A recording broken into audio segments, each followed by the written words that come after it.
This week, we're going to talk about bacon, breaks, and bug spray, two of which you need more of in your life, one of which you do not. I'm sure you can guess which one that is.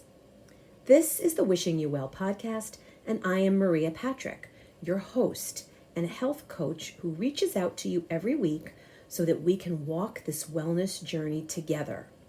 I strive to bring you the latest news directly from the health headlines, and I try to find inspiring current events to keep us motivated and working on staying at the top of our game.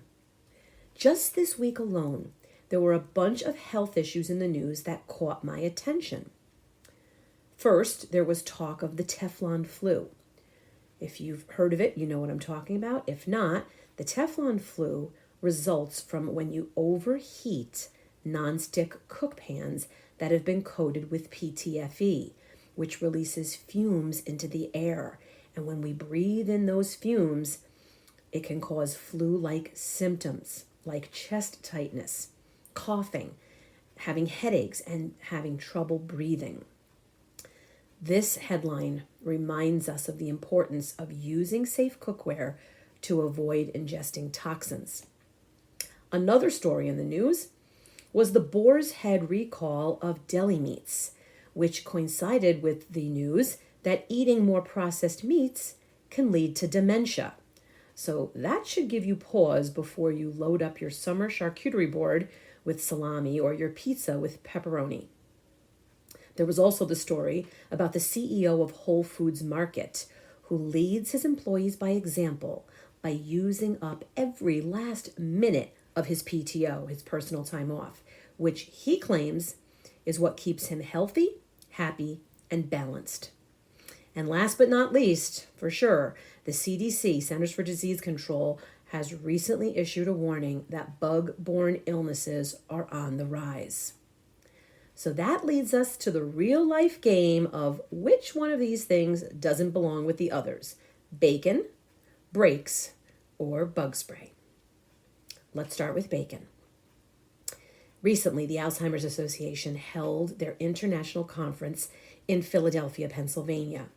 And during that conference, they presented new research and their latest findings that if you eat a diet rich in processed meats, this is heavily linked to an increased risk of dementia.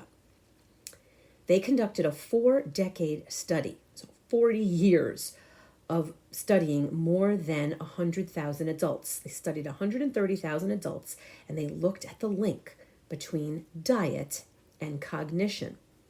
The chief science officer of the Alzheimer's Association is Dr. Maria Carrillo, and she said that this is one of the most robust studies she's ever seen associating processed meat consumption and dementia, because of what I said earlier, that they actually followed these individuals for 4 decades. The scary part for me, once I looked into this, is that I thought the results would show that it was people who were eating a meat lover's pizza every night for dinner or getting a foot-long Italian sub on their lunch break 5 or 6 days a week. The researchers actually found that the people in the study who ate at least 2 servings per week of processed red meat, such as bacon, bologna, and hot dogs, had a whopping 14% increased risk of dementia compared to those who ate less than 3 servings per month. And again, this was after studying people for a 43-year period.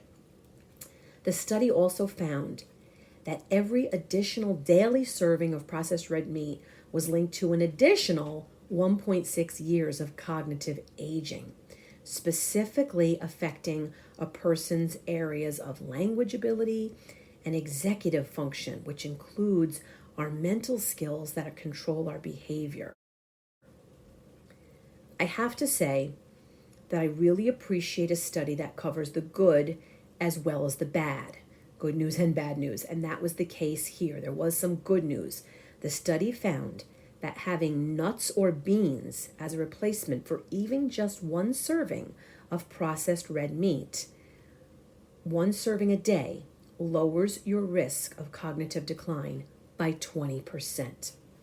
So this is something that I think we all need to really pay close attention to, particularly because, and I think you've heard me mention this in previous episodes, processed red meat has also been shown to raise our risk of getting cancer, heart disease, and diabetes. The doctors who worked on this study were specific. They said that it's the high levels of the harmful substances in the processed meats, such as the nitrates, preservatives, and sodium.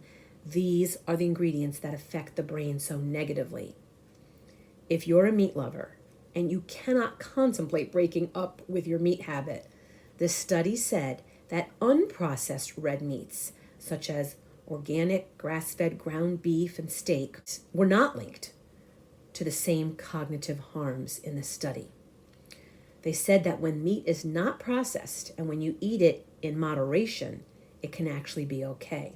But the overall takeaway is that reducing processed red meat intake is a way to improve not only our overall health, but specifically our brain health. Are you wondering what to eat instead of the processed red meat? So I already mentioned the nuts and the beans. How about what I preach every week? Good servings of getting vegetables, fruits in your diet on a regular basis. You'll be bringing in enough fiber, lots of nutrients, many minerals and vitamins to support the health of your body and your brain. The researchers said in their results that diets with whole, fresh foods are linked to longer lifespans, that's what we're working on here every week, and reduced health problems. I know this presents a problem for people who don't have regular or affordable access to whole, fresh foods. This is maybe an easier time of year because of the farmers markets that are available to us. But we need to keep in mind that canned fishes and beans, as well as frozen vegetables, are more affordable, more widely accessible, and they're great sources of protein and other nutrients when we become people who are seeking alternatives to processed meat. If you use canned beans, be sure to drain them and rinse them. That reduces their sodium content. And whole foods that ends up in bagged frozen aisle are not bad for you because they are flash frozen at peak ripeness. But when you're doing that, look at the bags first, look at the ingredients, make sure there's nothing added in with the fruits and the vegetables, make sure there's no sodium added or sugars, and then those will be really nice options to add into your diet. So we just keep in mind that in order to stave off dementia, we not only need to eat fresh, healthy food, but we also want to have a healthy lifestyle. Getting enough sleep, making exercise a priority, increasing our social contact, and getting enough rest and relaxation, improving and increasing our leisure activities. All of these things working together, even though they might seem small, they end up combining to give you long-term impact improvement in your health. We want to live longer, and we want to, as I've talked about this before, have lifespan as well as health span, or health span as well as lifespan. We want to be as healthy as possible as we live longer. So that brings us to the next headline. A guy whose name may not be known to you. He wasn't known to me. Jason Beekle. He's the CEO of Whole Foods Market, and he doesn't leave a minute of PTO left on the table. So Jason Beekle is 46 years old. He took over the job of CEO of Whole Foods 2 years ago, which was 5 years after Amazon bought Whole Foods for almost $14 billion. So Jason, as the chief executive of Whole Foods, is as busy as you can imagine. He said that his life is a constant schedule of 10, at a minimum, 10 business meetings a day and a lot of travel, extensive travel. And he enjoys the travel, but he makes sure that the travel hours that he keeps and the number of meetings and stressors that he has throughout the day, that they don't stop him from taking the best care of himself that he can.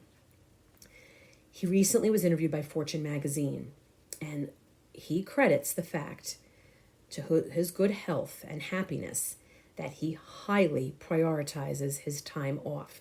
He says that he uses all of his allocation of time off every year.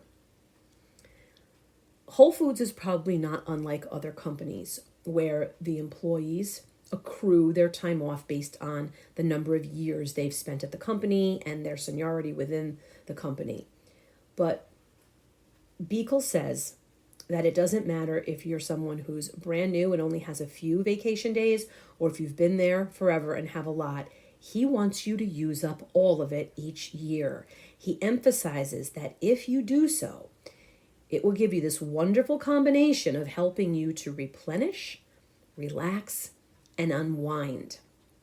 He said that it's one of the things that he's changed through his leadership to the company the last 2 years is that the previous PTO policy allowed the employees to cash out their unused vacation hours.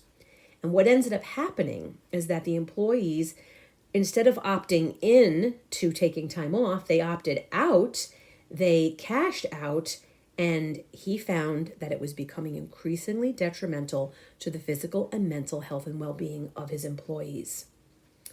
He said that there were some of his employees that they had 2,000 unused personal time off hours, and that they were choosing, instead of taking vacations away from work, that they were turning that in for cash. So now Whole Foods Market has a new policy where they place a cap on how many hours can be banked, which CEO Jason says this is going to really force people to make sure they're taking time off and having a better work-life balance.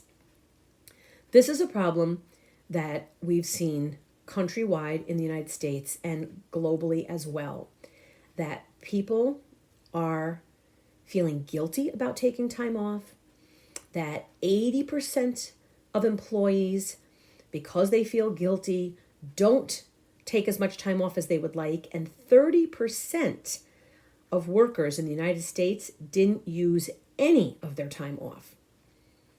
Beekle says that he makes it a point to engage with the people that work for him and to always ask them what they've got planned for their next vacation.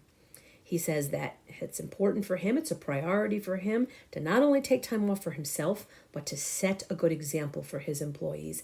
And it's that principle of living a balanced life that Jason wants his employees to look up to and to adopt for themselves. He says that his good health is not just because of the time off. He has what he thinks is a very healthy daily routine and great wellness habits. His principle of healthy living I can describe as the 666 principle. He wakes up no later than 6 a.m. He tries to get out of the office by 6 p.m. and he makes sure he gets at least 6 hours of sleep a night. And if you want to add another 6 to that the CEO of Whole Foods has completed 6 marathons. He starts off when he wakes up every morning of going out running. And here's another 6. He runs between 5 and 6 miles every morning. When he gets back home, he has a wonderful recipe for his breakfast, which is a smoothie. And his smoothie consists of bananas, peanut butter, oatmeal, chia seeds, and then he adds the following powders into his smoothie: mushroom powder, vegan protein powder, and a vanilla flavoring protein powder. He finishes his workouts with that smoothie. He gets into the office by 8 a.m. He immediately starts catching up on the emails and calls. And when he takes his break for lunch, he has his second vegan meal of the day, because his lunch consists of eating from the salad bar at the Whole Foods flagship store in Austin, Texas, where he works. So while we might not all have the convenience of walking to the salad bar near our office, these are good habits that we too can think to adopting into our own wellness plan and plan for living better and longer. Jason says that he really cares about what he puts in his body and that he makes priority of being happy, getting good sleep, and taking that time off, and all of this contributes to better performance. So now we've covered the importance of increasing the breaks that you take from work and reducing your consumption of bacon. That leaves us with the last B, bug spray. As I said before, the CDC has issued a warning of an increased risk of dengue fever, which frankly I had never heard of. And when I did learn of it, it sounded to me like it was something that could only be of concern in a tropical climate. Dengue fever is a potentially life-threatening viral infection that's transmitted through the bites from infected mosquitoes. So the CDC has issued a health alert saying that there has been a higher than expected number of dengue fever cases have been reported in the United States, and that travelers have had a very big spike in an increase of cases this year since June.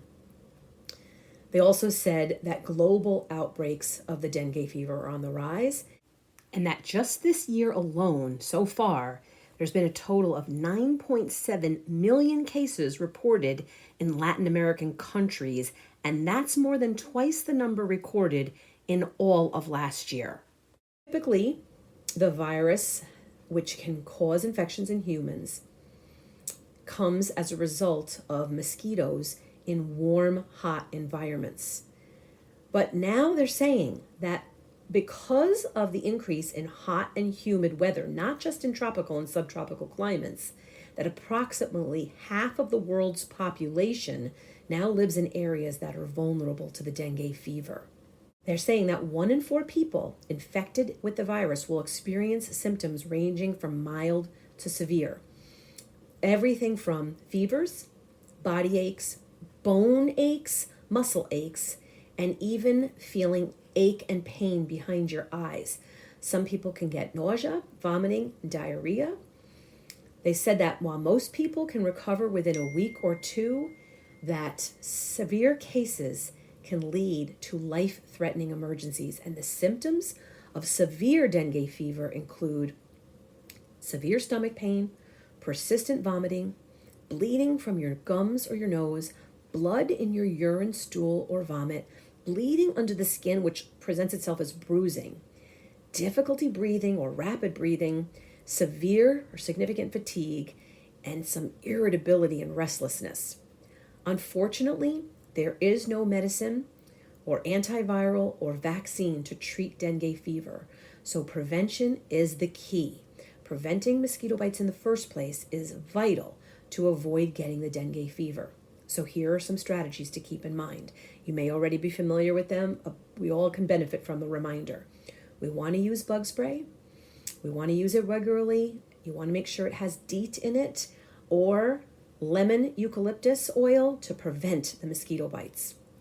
You want to remove any water that's stagnant because that's where the mosquitoes can lay their eggs. You want to eliminate items from in and around your house, such as vases and saucers that hold water.